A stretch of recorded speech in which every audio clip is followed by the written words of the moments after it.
Welcome back to Sports by GSMC Podcast Network. I am your host, Jeremy Lapidus. Today is Tuesday, October 1st, and before we get into our next segment, I want to do some updates here from the wild card games in baseball. The Detroit Tigers currently lead 3-1 in the bottom of the ninth. They've got their closer out there, second and third for the Houston Astros. The game-winning run is at the plate after a sacrifice to move the runners up from first and second. In Baltimore, the Royals have taken a 1-0 lead here in the top of the sixth inning, thanks to a Bobby Witt single. Now we head to the bottom of the sixth inning. Royals lead 1-0. They strike first, offense up on the board. But in this segment, we are going to take a look at the NFL Power Rankings. It is Tuesday. That means we do our Power Rankings. New people are here at the bottom.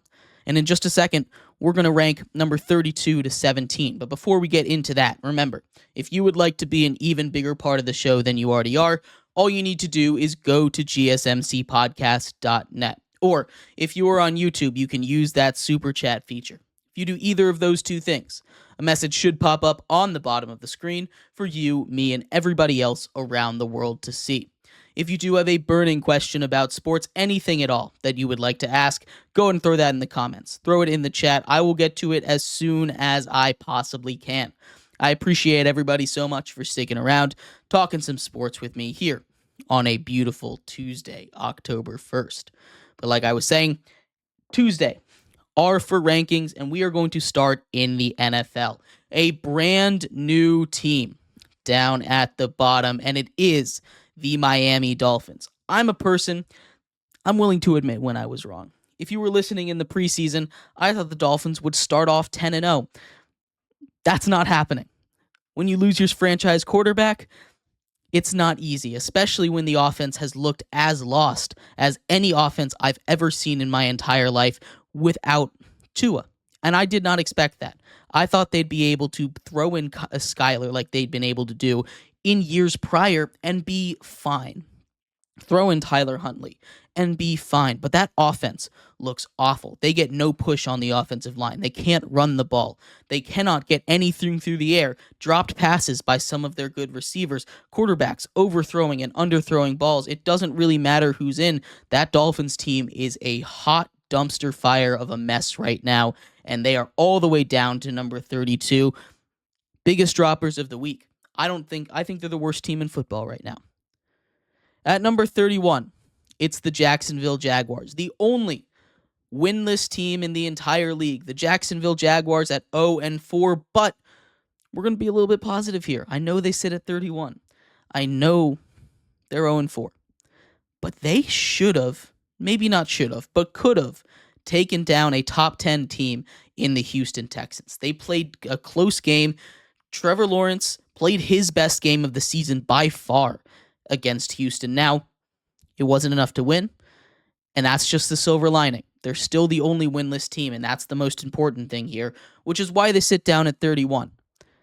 But there are some positive signs out there. It's not all negative for the Jacksonville Jaguars, which is why they move out of the basement up one spot to 31.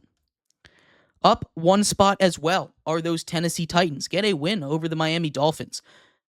This is contingent on what they do at quarterback. Now, Coach Callahan said they are going to start Will Levis when he's ready. And I think that's a mistake. I talked about that in the last segment.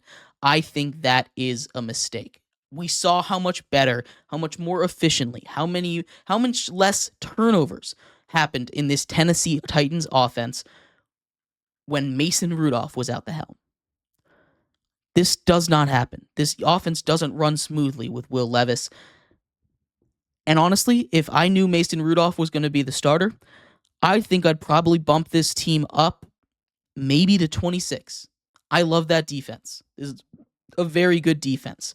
They just need to play better offense. And until they finally say, hey, Will Levis, you're done, I can't move this team any higher than 30. At 29, it's the Cleveland Browns, also up a spot from last week. The Cleveland Browns played a better game than they had in previous weeks. It wasn't enough to win. Some some missed throws, some dropped passes, some bad timed penalties, and some awful awareness by Deshaun Watson lead them to the number 29 spot and a loss to the Las Vegas Raiders, a Raiders team that didn't have their best offensive weapon or their best defensive weapon. They still lose. That is embarrassing for the Browns. Silver lining for this team: Nick Chubb coming back to practice tomorrow. Maybe we see Jameis Winston start at quarterback. The whispers are starting to get up to an audible level. I don't think it happens yet, but it's definitely out there, and I bet you it's definitely a thought that has crossed the coach's mind at this point. I don't know that for sure, though. Browns at 29. At 28, the New York Giants also up one spot. They could not punch anything into the end zone, but that guy on the picture, Malik Neighbors, is something special. Hopefully he's okay. He's diagnosed with a concussion. You cannot have a receiver be the entire offense, regardless of how good they are. Malik Neighbors literally is the whole offense. He's going to shatter target records if he's able to get back on the field. Daniel Jones needs to work on his deep ball. This is a bad Giants team. Their defense is okay. Their offense is atrocious outside of Malik Neighbors. They can't be that one-dimensional. Teams are going to find a way to stop him. They're going to start double, triple covering him, bracketing him. He's not going to get open as many times as he has been. Giants sit at 28. At 27, it's Bo Nix and the Denver Broncos. An ugly, kind of inspiring win, dare I say, against the New York Jets. Only putting up 60 yards of passing offense, finishing the first half with -7 passing yards, throwing your first NFL passing touchdown. Clap it up over there for Bo Nix. Congratulations. Still not that good. I don't know how their defense has been able to hold these good offenses, I think, to single-digit points these last couple weeks, but they have. All props go to them. All props go to the Denver Broncos defense. This offense needs to be better, and I think they get blown out if it wasn't a monsoon over there in New York. Probably should have lost anyway, but they found a way to win. Broncos at 27. At 26, the New England Patriots. The New England Patriots hold steady at number 26 after a brutal loss to the San Francisco 49ers. There's a trend. They win games when they don't turn the ball over. They turn the ball over against a good 49ers defense. Again, they are what we expected them to be. This isn't some kind of crazy outlook for the New England Patriots. We expected them to be bad. They were bad. That's just how the cookie crumbles in this one. We're on Drake May watch. He's coming in soon. Couple of weeks. I know Gerard Mayo saying this is Jacoby's team, but a couple of weeks from now, I think we see Drake May step on and make his first start in the NFL. At 25, it's those Las Vegas Raiders. They find a way to win without Davante Adams, without Max Crosby. That is a huge win for this team. They didn't do anything special. They didn't do anything fancy. Now Davante Adams, reports are they're looking to trade him a little bit. Interesting to see where he lands. We'll have more on that tomorrow, though. But the Raiders, a good win over the Browns, a win that they needed really badly, actually. The Browns, a team that is on paper good, but they can't get anything going offensively. Not a super impressive win, but a win they needed nonetheless without their two best players on either side of the ball. At 24, it's the Carolina Panthers, and they just continue to climb on this one, right? Andy Dalton able to put up 20-plus points yet again, this time against a Bengals defense that also is not very good. But still, there's positive momentum coming out of Carolina. The receivers look like they're smiling. This team looks happy, more together. That is the start of what you need. Again, kind of like the Patriots, this is not a team that we expect to win. This is not a team we expect to do great, amazing things. But against a high-powered Cincinnati team, against a bad Cincinnati defense, keeping it within 10, keeping the Bengals from really exploding on you, just their normal offensive output, it seems, is a big win for that defense. That's not very good. At 23, it's those Cincinnati Bengals. 34 points against a bad Carolina defense. It wasn't their greatest showing. That defense is significantly worse than everybody thought, at least than I thought. I thought that defense, even though it lost a bunch of pieces, would still be able to stop a fly, would still be able to stop anything. They've been unable to do that 2 weeks in a row against the Commanders and now the Panthers. Those teams have gone up and down the field on them. It's not a good look for the Bengals. When they start playing quality competition, they're going to lose. And they've lost a lot already. That first win, a win they needed badly, has not impressed me, has not really impressed anyone that I've seen. The Bengals need to turn it around on defense, and they need to do that quick if they have any hope of making any kind of run against anyone in this league. At 22, it's the Pittsburgh Steelers. They get their first loss of the season. Justin Fields looks really good, and I think, honestly, that was his best game of the season. They ran into a Colts team that is kind of bipolar. They were on a good Colts day that day, and a good Colts day is a good Colts team. A good Colts day is a playoff caliber team. The Pittsburgh Steelers run into their first real competition of the season, and they lose. But they did break that 20-point margin. Very proud of them for that. I think there's some positives to look at here. Justin Fields, over 300 yards.